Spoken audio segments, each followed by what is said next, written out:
Good evening. I'm going to call this meeting to order at 5:30. Happy New Year. Welcome to a new year of the Zoning Advisory Committee, and thank you all for joining us this evening. We are going to go through the agenda here. So we've on item 1.01, the call to order, which brings us to item 1.02, the roll call. Shannon, do you mind calling the roll, please? Polly Boardman. Present. Janet Coley here. Melissa Cook-Sanford. Present. Kristen DeHaan. Present. Cami Elquist-Lorre. Present. Darren Fleck. Present. Ryan Henderson. Eddie Hirschman. Present. Mia Mansfield. Present. Adriana Publico. Here. Tyler Rogers. Present. We have a quorum. Wonderful. Thank you. That brings us to the item 2 of our agenda this evening, where we have really primarily one thing to focus on. There's a bunch of, if you didn't grab a packet on the way in, there's public information at the front, so you can follow along with the agenda, as well as some guidance around just sort of how the meeting will flow. I know we have a bunch of folks that are here, so I appreciate that, and I want to make sure you guys know how to engage with us this evening. There are green cards for public comment. Tonight, we only have, we don't have any items for action. We typically take public comment for items of action. So at the end of the meeting, we will take public comment, and that's item .3 on the agenda. So if you submit a green card, that's when we will take the public comment later in the evening. So if you want to do that, just fill out a card and hand it at the end of the desk here. So that brings us to item 2.01, approval of the minutes of November 21st, 2024. The meeting of the Zoning Advisory and Committee, and this is for possible action. Does anyone have a motion regarding the meeting minutes from our last gathering?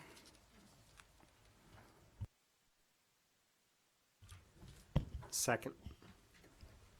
We need a motion. Oh, motion to approve, sorry. And do you mind, just a reminder to the committee that we want to make sure we use our names for Shannon. Darren Fleck, for the record, motion to approve the minutes. Thank you, Darren. Is there a second? Mia Mansfield, second. Thank you, Mia. We have a motion and a second on the floor, so we'll move to vote on the approval of the meeting minutes. All those in favor, say aye. Aye. All those opposed, say nay. The meeting minutes are approved. All right, brings us to the primary topic for this evening, item 2.02, which is going to be a presentation and discussion regarding the proposed enrollment zone adjustments for the 2026-27 school year, potentially impacting the following schools: Donner Springs Elementary School, Smith Ridge Elementary School, Hidden Valley Elementary School, Edwin Dotson Elementary School, Huffaker Elementary School, E. Otis Vaughn Middle School, Edward L. Pine Middle School, Mary Hers Middle School, Kendall DePoli Middle School, Earl Wooster High School, Galena High School, Damani Ranch High School, and Reno High School. Quite a list. All right, at this point, we will hand it over to staff to brief us. Thanks, everyone. Brett Rodella, Long Range School Planner with the district. Nice to see you all again, and thanks for your time this evening. So tonight's meeting has mostly to do with orienting and getting connected on our spring schedule of addressing the new Vaughn Middle School and trying to set an appropriate enrollment boundary for it. This infographic at the top kind of outlines our schedule, our anticipated schedule. The goal of our spring semester here is to achieve a decision from Zach and the board by summer break of this year. So what that means from the Zach point of view is really we're aiming for an April 17th decision from Zach or before. So just to kind of lay that out. Our primary focus is, again, to fill Vaughn Middle School's reconstruction. That opens in the fall of 2026. And that's in support of recommendations within the 2023 Facilities Modernization Plan. To say a little bit more about that, Pine Middle School has been identified within the FMP as being reconstructed. Additionally, the FMP has recommended a PK through 8th grade study of the Pine Middle School campus as well as Trainer Middle School. So The destiny of Pine right now remains to be seen when it comes to the PK8 study and the nature of the reconstruction that the PK8 study is addressing. So just to clarify.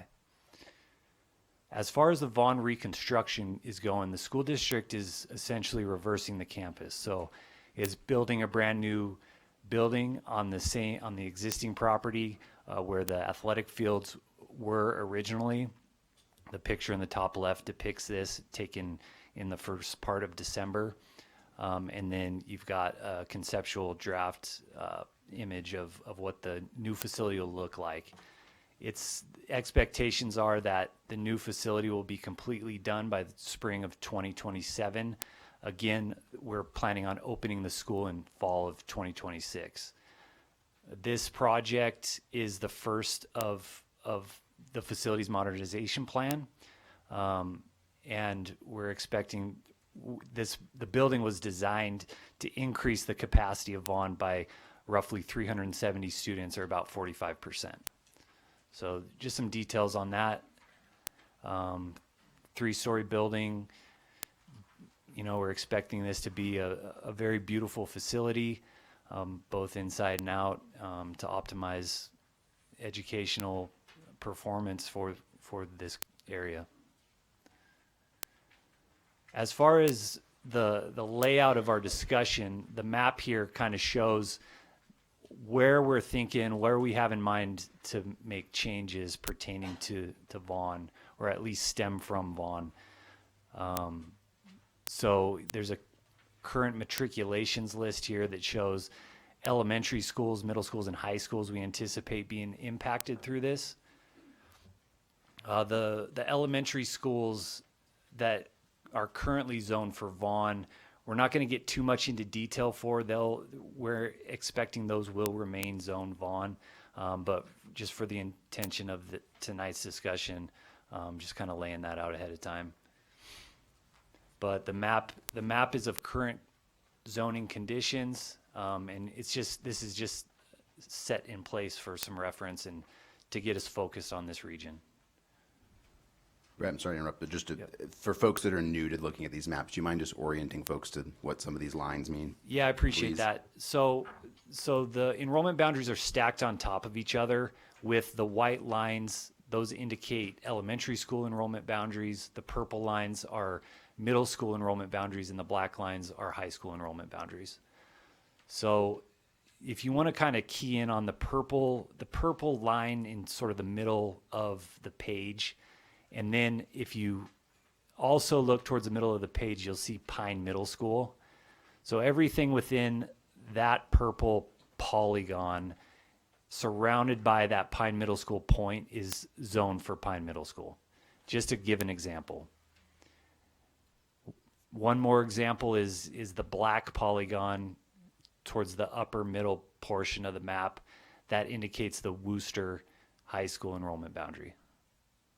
And then you can read, any one of those white lines with the red dot in it indicates the elementary school enrollment boundary for the point within it.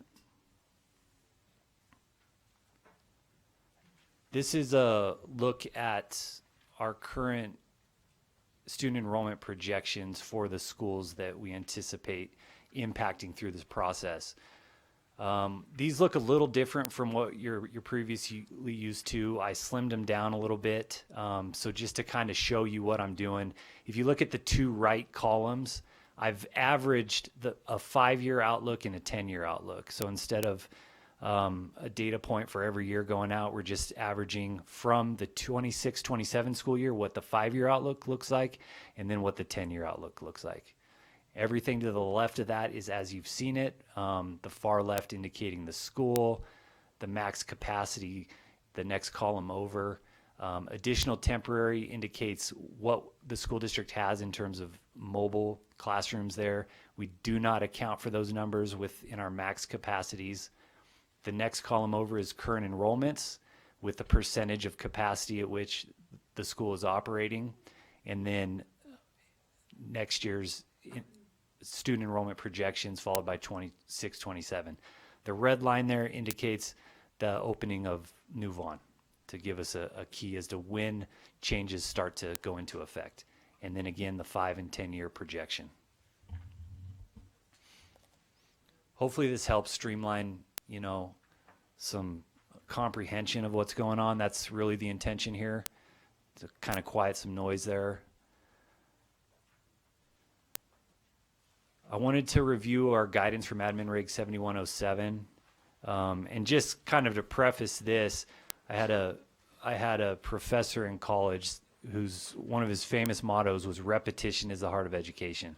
And that might be debatable, but I valued what he said there, and I believe in it when it comes to this group especially, because I think when we can healthily, repeat some information, not to a point of redundancy, but in a way that's meaningful and useful, it helps the decision making here. So I'm trying to capture that, as we continue with these, because we should all be getting more intelligent as we go along with this. So anyway, so as far as guidance from Admin Reg goes, we're going to keep subdivisions and small neighborhood units to the attendance zone to the extent possible. We're going to assign students to the closest school to the extent possible, create compact attendance zones with few or no island areas. We want to allow for growth in our enrollment boundaries. We want to comply with feeder patterns, that elementary, middle to high school vertical matriculation as much as possible, and then avoid transportation burdens on diversity subgroups. So to get into our options that we have currently modeled, and just to kind of preface this, we're looking at these two options 1 and 1A, in it's a scenario where Pine Middle School is left off the table. Anticipating a reconstruction at Pine and an opening of New Vaughn in 26-27, and Pine remaining to be seen as to what the destiny of it is. We're modeling these in a way that Pine is not considered right now. So for option 1, the yellow arrows indicate where the moves are being made. So Dotson, Hidden Valley, and Smith Ridge Elementary schools would be zoned into Vaughn Middle School and Wooster High School, which all of those currently are, with exception to Smith Ridge. Smith Ridge goes to Damani Ranch, so it would go to Wooster. Dotson and Hidden Valley would remain Wooster. Donner Springs goes to DePoli and remains Damani, and then a move consisting of Huffaker going to Hers Middle School as well as Galena High School. All these changes, especially with the yellow arrows, are necessary here in the scenario that Pine no longer exists. Here's an outline of those changes, left to right. The yellow highlighted indicates where changes are occurring. And I'm putting this up here for the sake of repetition, and to give us another form of comprehending the proposals. One point of note here is that currently Pine is splitting into 3 different high schools, and changes here would eliminate any split feeders. So middle schools would feed seamlessly into high schools. So this is something I intend to continue including as we go throughout the spring, just as a way to help articulate proposed changes per the options that we entertain. Here's a map of the before and after option 1. And mainly what this consists of is Vaughn spreading its enrollment boundary to include Smith Ridge, Dotson, and Hidden Valley, and Wooster opening its enrollment boundary to include Smith Ridge. Again, Smith Ridge moves from Damani Ranch High School to Wooster.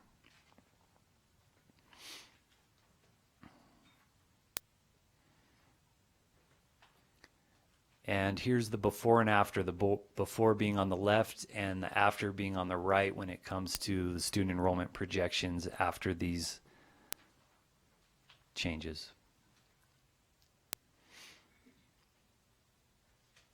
generally what I would say is that our office reads these numbers as a healthy and acceptable balance of enrollments based on the changes.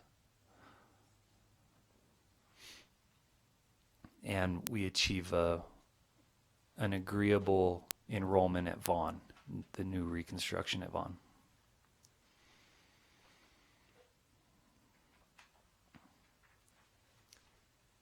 Moving into option 1A, it's pretty much identical to option 1 with the exception till we're going to take a look at what all those changes look like in addition to moving Donner Springs from DePauli and Damani into Vaughn and Worcester.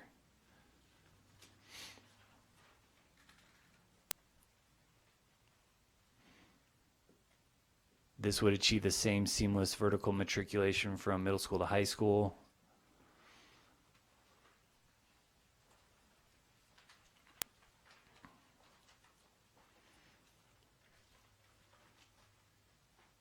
Take a look at the map here. You can see that Vaughn and Worcester line sink further south to absorb Donner Springs on the right.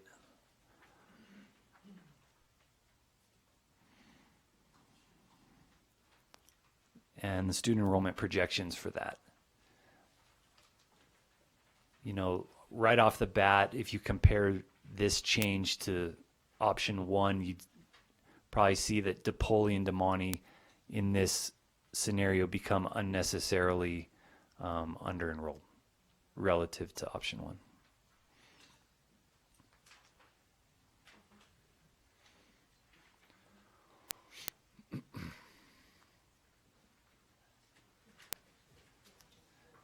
And if I may, summarizing our discussion tonight, the school district is seeking a ZAC recommendation for New Vaughn by or on our April 17th meeting. We anticipate February and March to be our most substantial conversations. New Vaughn increases capacity by about 45% from the previous, and we're anticipated to achieve an appropriate enrollment increase to meet that capacity increase. As we sit now, option 1 currently indicates as the most elegant, appropriate, and low impact means for populating Vaughn. And to wrap it up, our next meeting is February 20th. Great, Brett. Thank you for that that summary. Just for the folks that have joined us tonight in terms of order of operations, so tonight we're not taking action on this proposal. Tonight is primarily focused on getting information both from district staff, but also starting to hear from the community. So what's going to happen now is we're going to ask questions of different district staff to get information. There'll be a flow of back and forth information. We'll wrap up and then we'll take open public comment where we'd love to hear from you on those of us that have joined us tonight. So with that, we're going to open it up to the committee that have questions of what has been presented. Does anyone want to start? Melissa Cook for the record. Question, due to all of the building that is happening south of town, how do we know what that's going to look like to affect Double Diamond, DePauli, Poliquitas, Damani, all of that coming up? Yeah, I actually met with developers in the Talis Valley last week to get an idea for development intensity and what that means for student enrollment projections.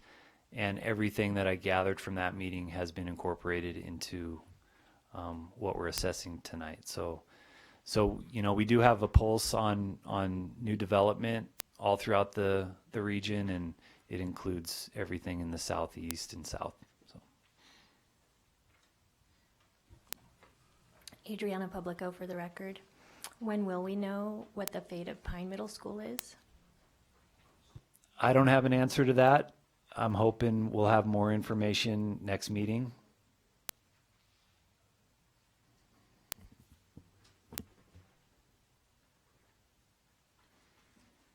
Can you expand a little bit on like sort of where the decisions are on that, just so that we understand like the range that are being considered? Because in looking at the options, that is like a fundamental aspect, that like Pine is gone. So trying to like understand. Totally.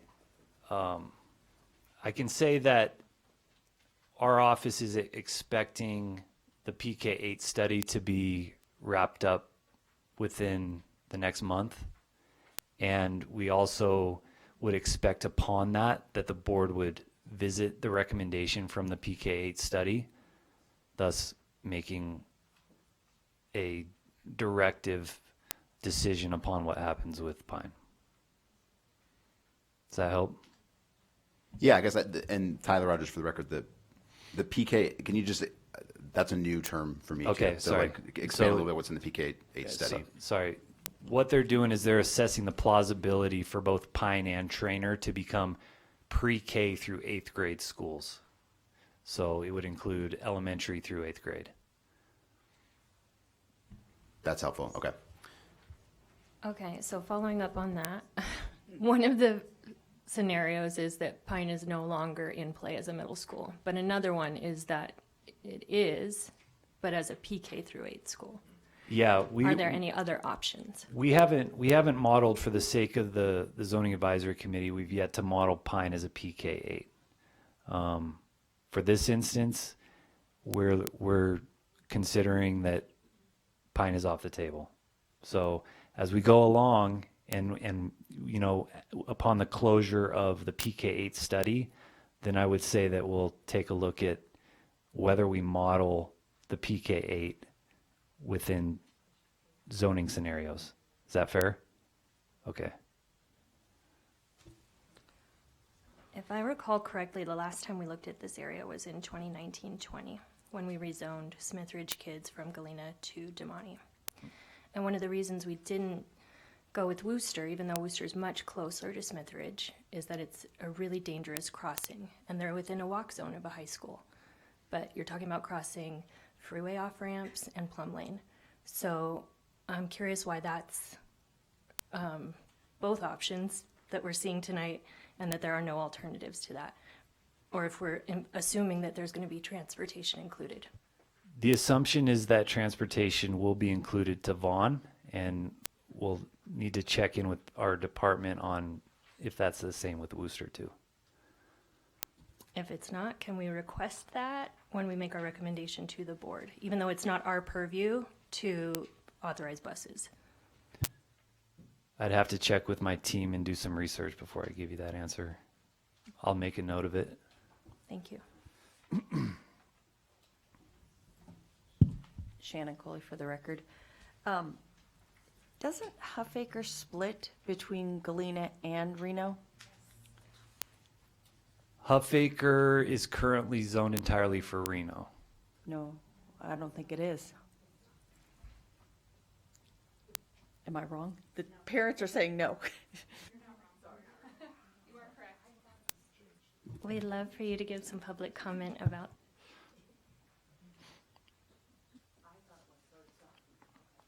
I mean, we should confirm that with staff. I'll follow up. It's shown with on the, I mean, looking at the map, It says it's not. yeah.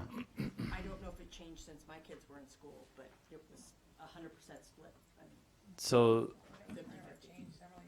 the Okay. the geospatial data I use is in on the left side there.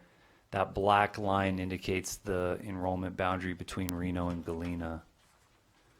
Reno and to the north, Galena to the south for Huffaker. The same data is used for the school district zoning map. We can dig into that and confirm. I think what we've heard, even from the public comment that came in from email, as well as the experience of the zoning advisory committee, is that this community has been rezoned. So if like getting a briefing on that for the next meeting, I think to understand the history, because we always try to factor that in to communities that have recently been rezoned. And so I think having some report out on that, I think would be helpful for those of us that weren't involved in that in the previous rezoning. Please. We'll do. Shannon Coley again. If I'm looking at this right, if I'm looking at the current, the black is the cutoff. That would go northwest to Reno High, correct? That's correct. So Huffaker does go to Reno High. Did I say Galena? Yeah, Uh. it's split. On here, you have it going to just Galena now. Yeah, and that's my understanding with the data I use daily, and we'll look into this though. You thought We'll all look of into this. Huffaker went to My Reno High? is yes.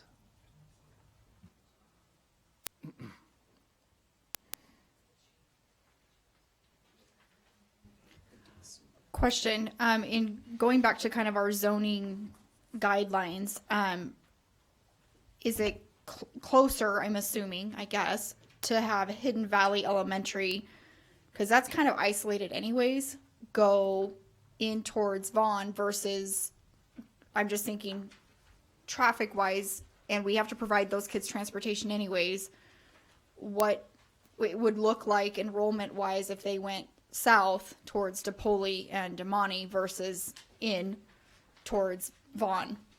Well, one thing that I would propose, that I'm proposing for next month, is to model Hidden Valley going to DePoli and Damani, where I don't think it's necessary that we explore the identical to 1A where we've got Donner Springs going to Vaughn, Wooster, but I would propose we explore an option 2 that is like option 1 that would just place Hidden Valley in DePoli and Damani instead of Vaughn, Wooster. So Publico. I'm anticipating to present that next month. Adriana Publico, could we also model Smithridge staying at Damani and going to DePoli? Yes. Thank you. Tyler Rogers for the record. I think what's interesting about this topic that is almost like the one that the zoning advisory committee faced was that we don't have an overcrowding issue. This is a matter of balancing out our facilities. And typically we're faced with, again, a brush fire, or what I forget, was it sage? I always forget. Brush fire chart. Brush fire chart that Yeah. we're dealing with reds and oranges and yellows, and here it's very different. And so I think I'm curious, and I think is also helpful for the community to know, like, how does the district approach finding the optimal level for a facility? Because if we're trying to avoid blues and underutilization, like, what is the target, and how does the district, and how should we think about finding that sweet spot? I don't know if there's a number that is the number. I'd say it varies by schools and communities to some extent. 80% is kind of the number that I've heard tossed around as a healthy capacity.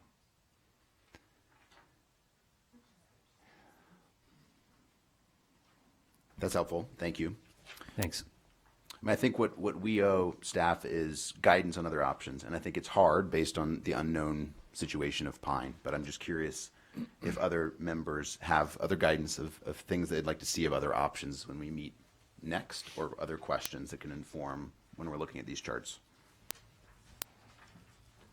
Adriana Publico for the record. Similarly, we got public comment from a parent who wanted to see what Huffaker staying at Reno and going to Swope would look like. Okay. Consider that option 3 next month.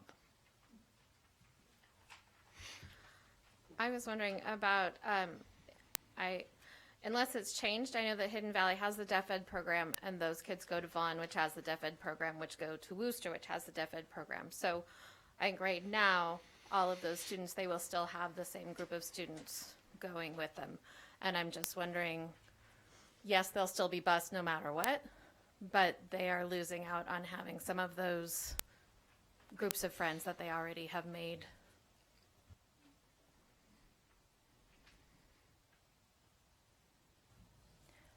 Shannon Coley for the record.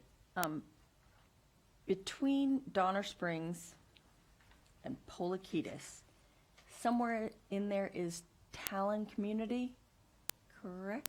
Talus Valley. Talus Valley. Yeah, so that community, that residential development is going to fall within the northwest part of Double Diamond, the northeast part of Double Diamond Elementary School, the northwest part of Poliquitas, and the southwest to sort of middle of Donner Springs Elementary. sorry, the south part and north part of Donner Springs Elementary. Okay, and my thought was, is there any thought of putting any schools in there right now? Middle school or elementary? The school district has an agreement with Taos Valley to acquire an elementary school property within that development. Okay, elementary, not a middle school, okay.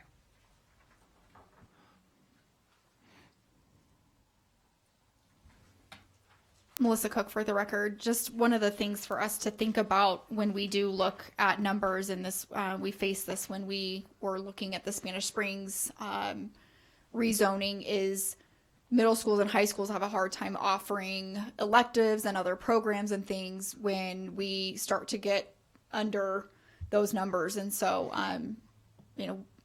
right, wrong, or indifferent, but that is something that is very much a situation at the secondary level for us to be able to offer other offerings for our students. And so the smaller the school, the smaller the offerings.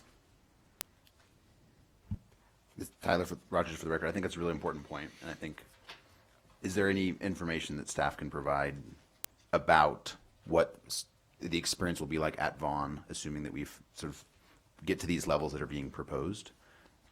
I don't have comments on that. It's something we can prepare for next month. I think it would be helpful just to sort of understand.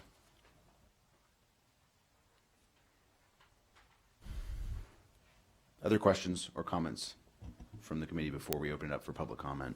Yes. Camila Ray for the record.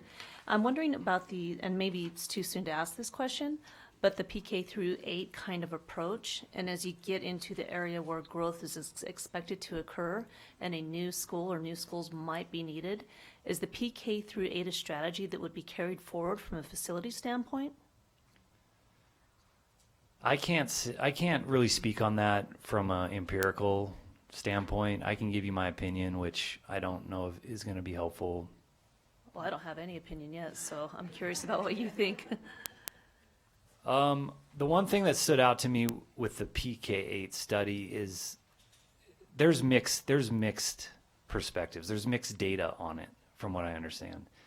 But the one thing, the value that stood out to me was that a PK8 environment allows these middle school students to retain the integrity of their innocence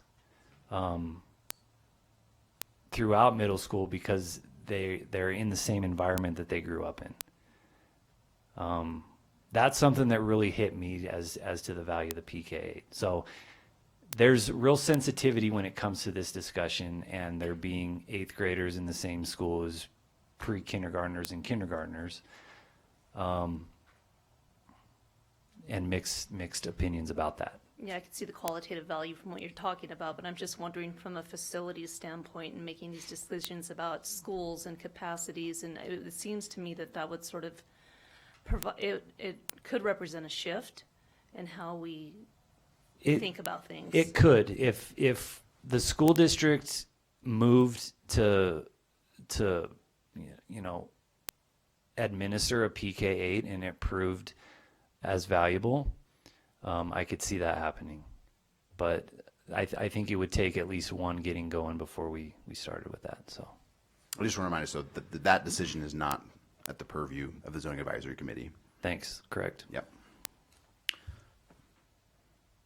I had a question, Darren Fleck for the record, on your 1A change for Vaughn. How we go, and that's why I think, the 5 and 10 year is kind of hard to understand. I know some decisions have already been made, but we see a drop of 200 kids between 2026, or 100 kids, over 100 kids between 2026 and the 5-year projection average, if that's an average, or what that represents. Sorry, not Yeah. So which a school? math guy. Vaughn, and where it goes from 1144 to 1025, and I know these are the 5-year.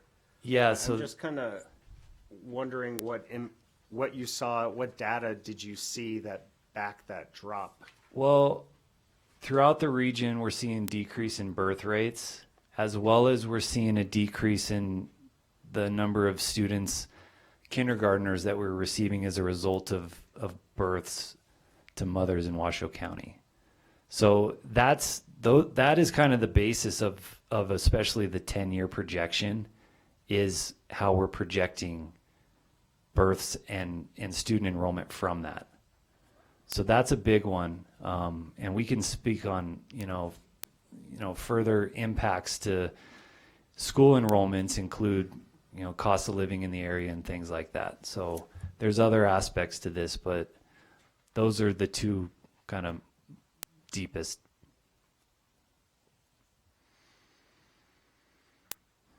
And the only reason I bring it up, because all the other numbers hold firm, and that just seems as an outlier. I also think, just to be honest, and it's not staff's fault, but the PK8 model is based on socioeconomic possibilities of trying something new, I think, and at least my opinion. And I think we dance around it, but that's what it is.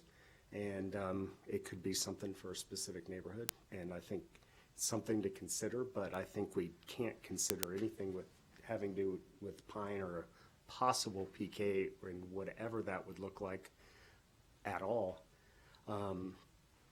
I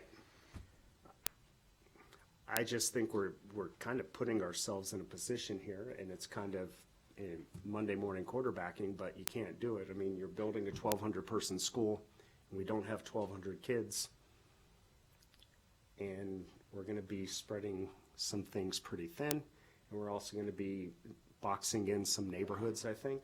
I think if you know the historical aspects of Pine Middle School and why it was so successful is because of the value of the diversification that community had, both sides of 395, and what that school was able to obtain with that. And I think that's coming to a very quick end, and that could have some serious impacts. And I know I more want to hear from the community about what those impacts are going to look like, because I can tell you as a district employee and a middle school teacher of 26 years, I mean, one, I don't think any administrator wants to administrate a three-story middle school. But otherwise, you're talking about some major social changes within this community. I think it's a good summary, and I think we are at the start of a journey on this conversation. You guys have sort of laid out that this is going to be a good discussion amongst ourselves and the community for the next few months. Are there other questions or comments from the committee before we close this item?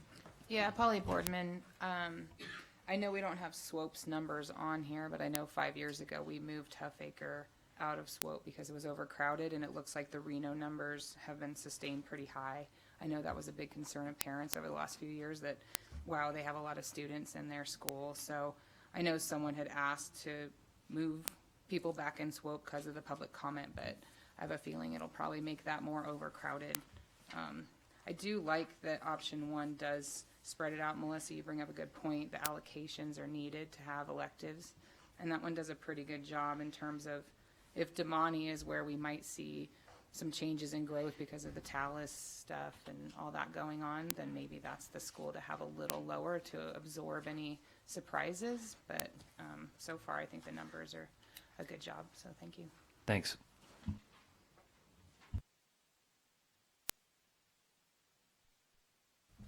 Do you have what you need from us for next options for next meeting? I do. Okay. Thank you. Very good. Thank you for your time and continued support here. We're going to close out item 2.02. So that brings us to closing items, and this is the time that we will hear from the public for open public comment. So again, if you haven't already, please submit a card. But at this time, we will open it up for item 3.01, public comment. Pablo Nava Duran.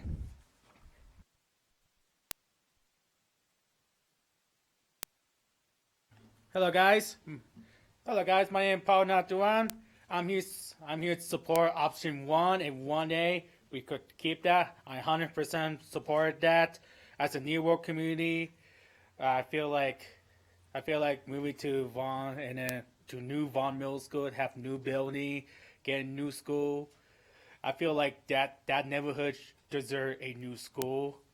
And Worcester High School maybe rebuild in the next couple of years as well, and stay together. So for the guidance, keep subdivision and small neighborhood unit at the same attendance zone to the extent possible. So not the case for Pine Middle School, since Pine about to close in 1.5 years.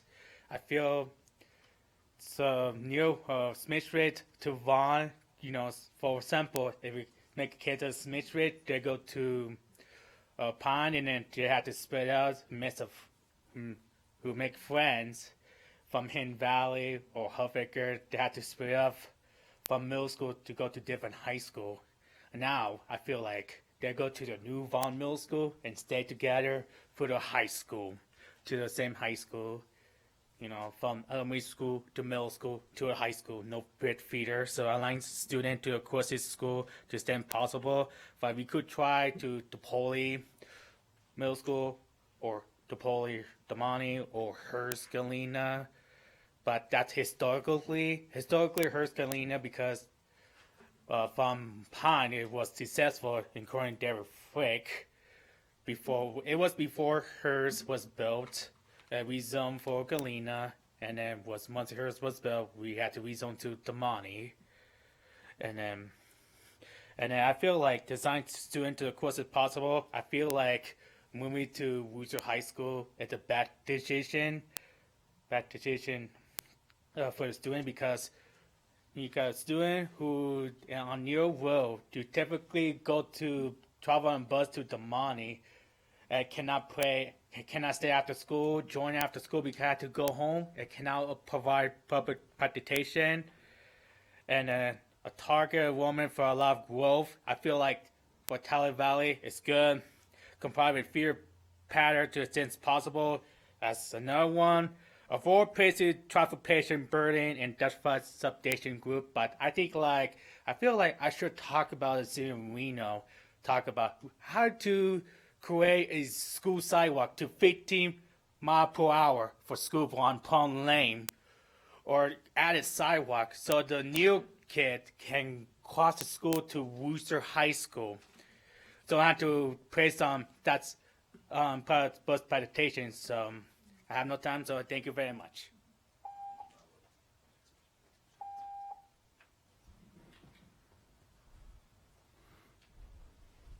Any more public comment? No other in-person comments. Looks like we've got one more. If you have a green card, please just bring it to Shannon here at the edge.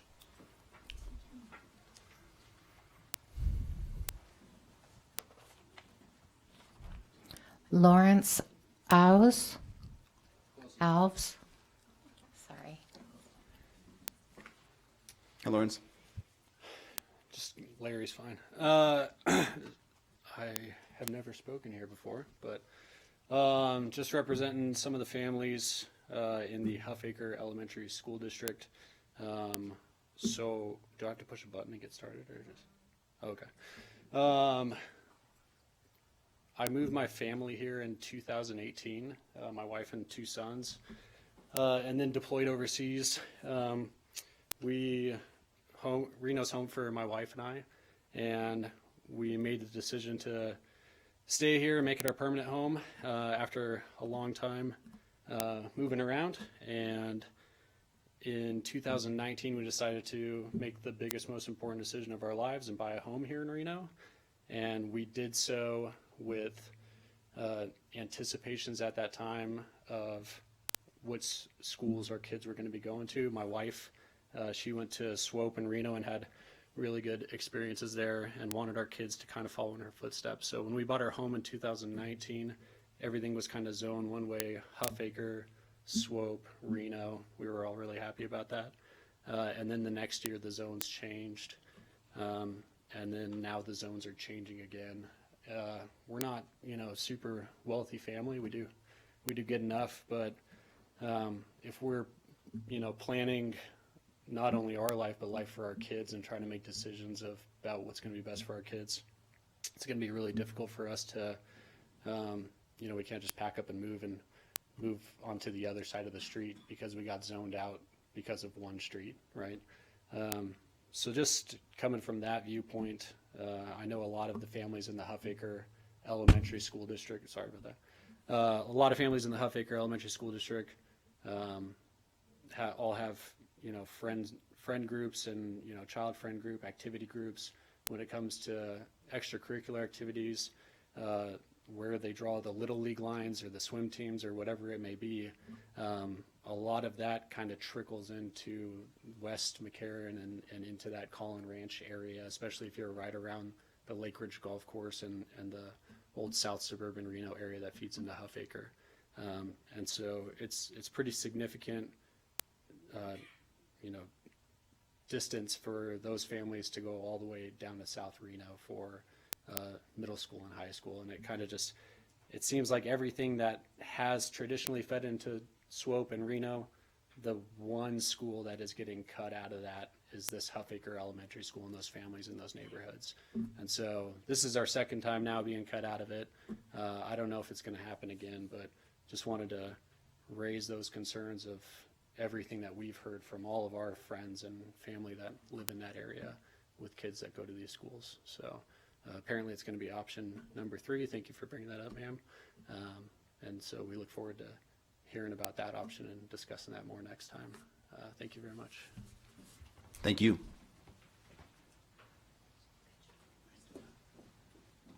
Do we have any more green cards?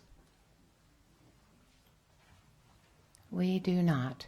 We do have a few public comments that came in digitally, so a reminder to folks that you are welcome to email us as well if you can't make a meeting. We absolutely, that's part of the record, and we will review that.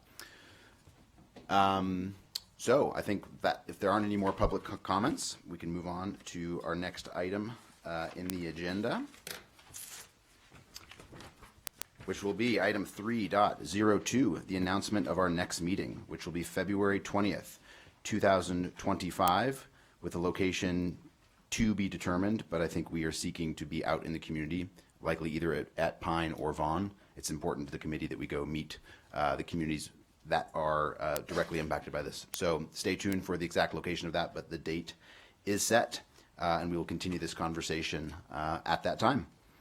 That brings us to item 3.03, adjourning the meeting. Thank you all and have a good evening. Get home safe.